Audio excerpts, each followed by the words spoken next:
여러분, 20대 남자들은 극우일까요? 어떻게 생각하세요? 요즘 날씨가 너무 더워서 바깥 촬영이 쉽지가 않습니다. 요즘 정치권과 언론에서는 20대, 30대 남성들의 관심이 굉장히 많더라고요.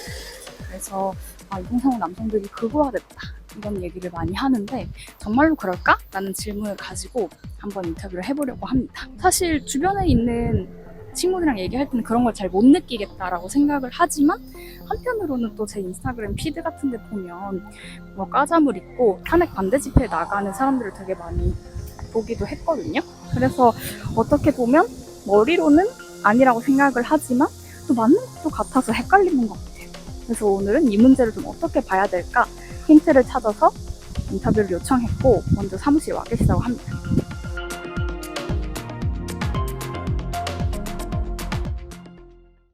네, 저는 양승훈이고요. 저는 경남대학교 사회학과에 재직 중이고 제 주요 연구 분야는 동남권에 있는 지역입니다. 동남권이라는 지역입니다. 지역인데 제가 첫 번째 원래 처음에 갖고 있었던 관심사는 기본적으로 이제 제조업, 동남권 제조업이었는데 이제 제조업의 현실을 이해하기 위해서 되게 중요한 주체가 청년이었고 그러니까 지역의 청년들에 대해서도 계속 관심을 갖고 있었고요. 저는 2030 남성이 극우가 아니다라고 하셔서 네. 어떤 메시지 생각을 갖고 계시는지 들어보려고 네. 왔는데요. 저도 한 사람의 시민으로서는 그런 서부지법 사태나 아니면 인스타그램 같은 거 올리다 보면 과자 믿고 어떤 계엄을 찬성하는 메시지를 낸다거나 이런 젊은 남성들의 얼굴을 많이 본 것 같아요. 근데 그러다 보니까 언론에서 2030 극우화 됐다 이렇게 했을 때도 조금 그게 나쁘다 판단하기 이전에 정말 그런 것 같아 라는 생각 솔직히 들기도 했었거든요. 근데 어떻게 봐야 된다고 생각하세요? 이제 그러니까 그게 굉장히 미디어가 잘 작업을 한 거라고 생각해요. 그리고 선명한 구도를 만들어 줘가지고 굉장히 본인들의 세일즈에는 큰 효과를 받겠다. 이게 진짜 클릭을 유도하는 데는 큰 효과를 받겠다고 생각하지만 저는 뭐 그렇게 생각하진 않죠. 극우화는 적어도 아니다.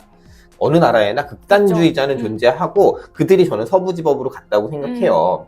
그러나 이제 전반적인 이 추세가 극우로 갔냐 그러면 전혀 그렇다고 보지 않고 극우를 정의하기 위해서 아까 말씀드린 마가가 갖고 있는 극단적인 특성도 있을 거고 체제를 부정하는 특성도 있어야 할 것인데 그런 특성은 나타나지 않는다. 적어도 그런 점에서 일단 극우라고 보는 데는 반대합니다. 저는. 그럼 극우의 조건은 뭐 예를 들면 민주주의나 혹은 사법이나 이런 체제 자체를 좀 부정해버리는데 있다고 봐야 돼요? 예, 저는 그렇게 봐요. 왜냐하면 지금 이 사회적인 갈등에서 나타나는 양극화라는 것들을 극우라고 보기 시작하면 사실은 갈등을 풀지를 못하고 이를 제거해야 될 대상으로만 사실 상정하는 거거든요. 어쨌든 극우를 뭘로 볼 것이냐도 아직은 정의가 되지 않은 합의가 없는 문제가 거죠. 있지만 너무 많이 남발되고 있는 것도 있는 것 같네요. 그 말씀하신 것처럼 근데 남성이 좀 더 보수화되고 있다라고 하는 진단은 가능하다고 하셨죠? 사회학적으로 보자면 이런 거겠죠. 제가 생각하는 거는 여성들의 지위가 좋아지진 않았는데 남성들의 지위는 추락했다고 경험을 이렇게 느끼기도 하고 실제로 그런 경험적 데이터는 좀 있는 것 같아요. 그러니까 요약하자면 가장이 될 수 없다라는 공포는 굉장히 이제 전 세계적인 것이기도 하지만 한국에서도 굉장히 강하게 나타난다. 그 다음에 사실 그렇게 공부를 많이 하지 않았더라도 시험 공부를 잘 하지 않았더라도 예전에는 생산직이 되면 돼요. 생산직이라도 그렇죠. 그러니까 동남권 같은 데서 생산직이 되면은 그냥 그럭저럭 그 동네는 집값이 비싼 것도 아니기 때문에 여러모로 충족이 돼서 그냥 또 내 식구를 건사할 수 있다. 이제 근데 그 모델도 깨졌어요. 약간 전반적으로 사실 일자리의 문제가 많이 악화됐기 때문이라고 볼 수 있는 건가요? 그것과 이제 여전히 이제 가족을 어떤 방식으로 구성할지에 대한 이 보수적인 기대. 이것들이 사실은 맞지가 않는 거죠. 그러니까 본인 스스로도 사실은 지난번에 그 논란이 됐던 천연우의 칼럼이 생각이 나는데 퇴근해가지고 아내가 기다리고 보글보글 된장찌개 끓고 있고 고기 한 점 구워가지고 같이 내 식구가 밥 먹는 거를 되게 상상을 한다는데 그 기대가 사실 안 깨진 건 사실인 거죠. 그거는 남성들만 그렇게 느끼는 게 아니고 사실 전반적인 그 기대는 있는 거죠.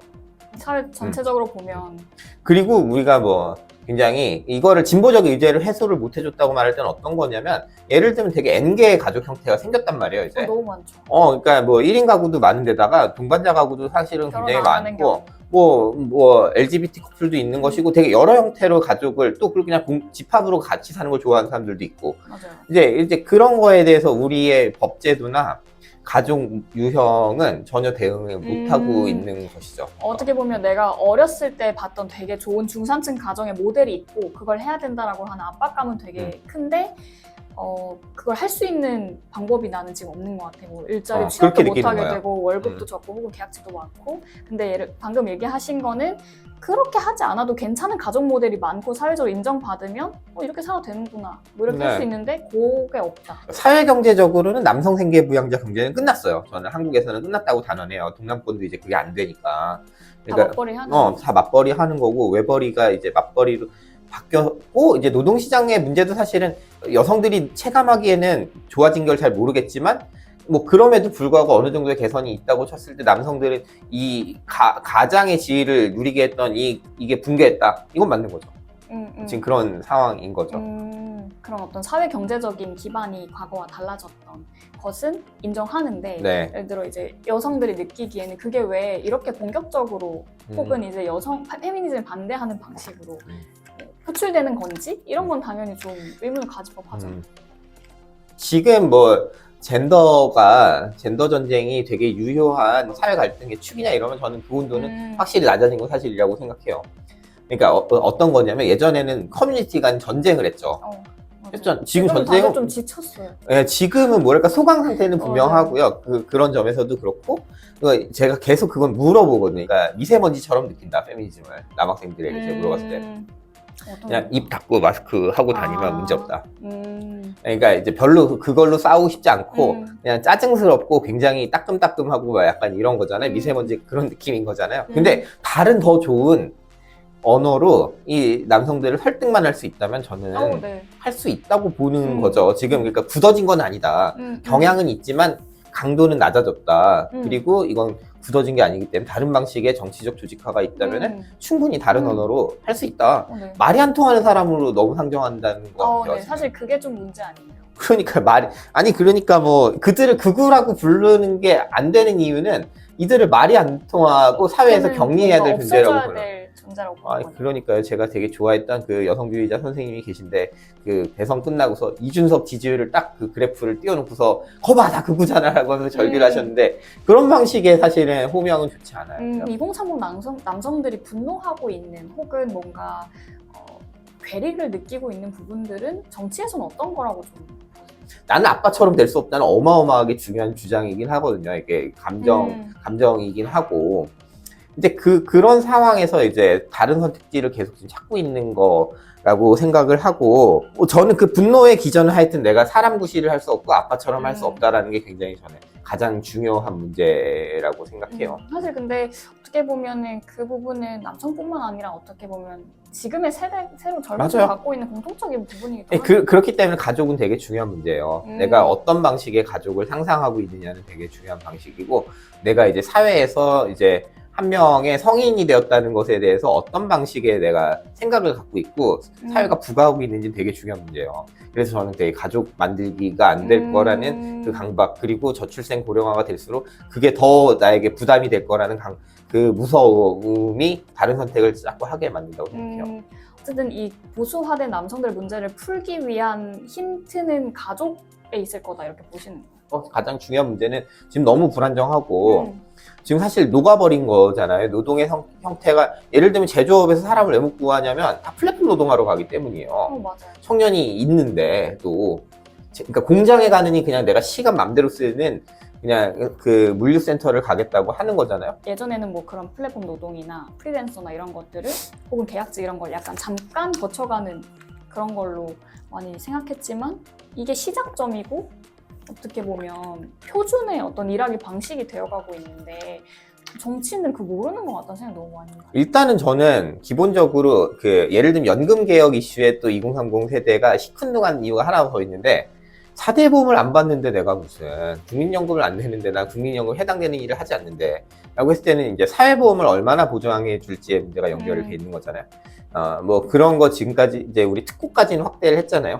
그럼 이제 플랫폼 노동도 어떤 방식으로 포괄하게 할 거냐, 포괄하게 할 건지 아니면은 뭐 이들에게 교섭권을 줄 수 있는 노동조합을 할 수 있게 해줄 건지 뭐 이런 논의들 당연히 풀어야 이게 딱 물려있는 이슈고 그들을 그런 방식으로 조직할 수 있으면 이들이 개별적으로 서부지법을 넘진 않아요.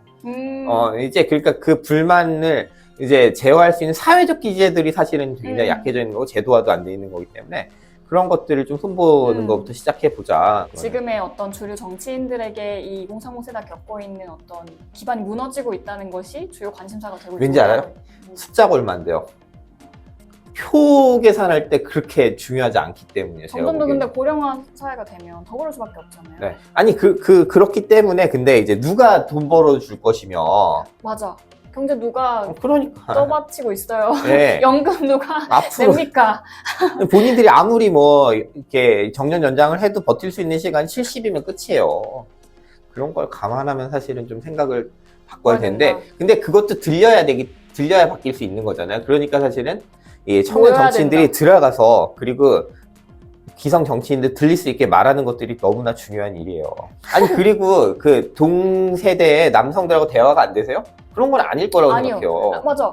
만나면 사실 다들 그러니까 그 아까 얘기하셨던 그 한국 남성에 대한 그 오해를 한번 얘기해 볼까요? 왜냐면 사실 만나면 그렇게 뭐라 그럴까요? 나와 생각이 다르지만 이유들이 있고 납득이 되고 그 이유가 사실 제가 느끼는 이유와 또 차이가 별로 나지 않는 경우가 네. 되게 많이 있죠. 말씀하셨던 것처럼 화방이 무너지고 있는 문제는 똑같고 또 뭔가 미래 계획을 세우기에 사실 뭐 1년, 3년, 5년 뭐 불가능하고 가족을 꾸릴 수 있을까? 집을 살 수 있을까? 네. 뭐 이런 불안도 사실 똑같거든요. 그러니까요. 근데 사실 누가 오해하는 거냐고 도대체. 그러면 사실은 지금 중년에 지금 그 진보적인 지지층 혹은 그 학계에 있는 사람들이 오해하고 있는 거일 근데 확률이 그 오해가 높다는 너무 거죠. 확산되고 메아리가 치니까 네. 그리고 거기에는 되게 작용 반작용의 검토도 없는 거예요. 이들은 마치 다 잘하고 있었는데 얘네만 미친 것처럼 보는 거죠. 이를테면 사실은 정치라는 작용이 있고 사회가 만들어놓는 환경이라는 작용이 있고 거기에 대한 이 반감을 응축한 거라고 본다면 사실은 이 앞에 전제들을 살펴야 되는 거 아니야? 안 살피잖아요. 잘. 힘을 뺏어야 됩니다. 힘을 좀 가져와야 돼요. 그러니까 밸런스를 맞춰야 되는 맞아요. 측면에서도. 근데 뭐 청년의 기준만 되게 나이를 계속 올리면서 그러면 이제 뭐 45세 청년 정치인들이 이제 또 이게 말이 되냐고 이게. 청년들을 탓하기보다는 일자리 문제부터 좀 불안정과 저소득으로 가게끔 한 이 경로를 개선시켜줘야 됩니다. 네. 그러니까 예전에는 이제 여성이 노동시장에서 불리하다, 뭐 경력단절 이런 거 얘기했는데 지금 청년들은 그렇게 남성들은 생각하지 않겠죠. 왜냐하면 시험은 항상 여학생들이 잘했고, 심지어 사관학교도 여학생들이 공부를 더 잘하는데요. 그럼 이제 여성들이 예전엔 전통적으로는 우리 결혼해서 아이 낳고 니네 안 할 거잖아 라고 말하니까 논쟁이 되게 지금 이상한 방식으로 가게 되고, 근데 실제로는 근데 30대가 되면은 이준석 씨가 줄잖아요. 예를 들면 그거랑 그냥 생각을 해본 건데, 이게 저는 실제로 현업에 들어가 봤을 때 내가 정규직이 되거나 이게 그래도 안정적인 일자리에 간 사람들은 실체를 느낀다고 생각해요. 반페미니즘 선동이 안 먹힐 거라고 생각해요. 왜냐면 실제로 여성들은 계속 경력 단절이 되는 걸 보고 진급에서 밀리는 걸 보고. 아, 그쵸. 동료나 혹은 뭐 근데 동년배 친구들의 사례 같은 걸 네. 보게 되니까 어떻게 보면 이 20대, 30대 문제를 남녀 구도로 계속 보는 것 자체가 저는 문제인 것 같아요. 네, 그러니까. 그 공통점들이 있잖아요. 어쨌든 그 하방이 무너지고 있다는 네. 거. 저도 가족 막막하거든요. 근데 결국에는 어떻게 보면 정치의 문제가 있는 거네요. 아니 지금 2030이 극우화 됐는지 극우화 안 됐습니다. 극우화 되지 않았고 지금 그들이 극우인지 아닌지 감별할 시간에 풀어야 될 중요한 문제들이 너무 많아요. 맞아요. 거기에 좀 집중했으면 좋겠어요. 네. 네, 여러분 두 번째 인터뷰는 어떻게 보셨나요? 사실 이 시리즈는 정답을 찾기보다는 질문을 던지고 싶어서 시작을 했거든요. 그래서 우리 생각이 다 다를 수 있어요. 패널 분들의 생각과 저의 생각, 여러분들의 생각이 다 다를 수 있습니다. 그래서 이건 정말 공감된다, 새로 알게 됐다, 아니면 내 생각은 좀 다르다 하는 지점들이 있으면 댓글 남겨주시면 거기서 또 이야기를 시작해보면 좋을 것 같고요. 저는 가장 공감이 됐던 게 우리가 이미 기성세대와 다른 출발선에서 살아가고 있다라고 하는 점이었어요. 저는 93년생인데 대학 다닐 때부터 M4세대라는 말을 들으면서 자랐거든요. 근데 지금 뉴스로 보는 20대의 삶은 이런 저도 잘 상상이 안 된다고 느낄 때가 많아요. 너무 더 안 좋아져서. 그런데 사실 여전히 사회는 어떤 중산층 가족을 꾸려야 한다라고 하는 압박감을 우리한테 주고 있는 것 같아요. 그래서 이 현실과 어떤 이상 사이에서는 괴리가 좀 정치가 진짜로 풀어야 될 숙제가 아닌가 싶고, 우리가 그걸 같이 요구할 수 있었는데 어떻게 보면 서로를 탓하는 방식으로 좀 생존해 왔다라고 하는 안타까운 마음이 좀 들기도 했습니다.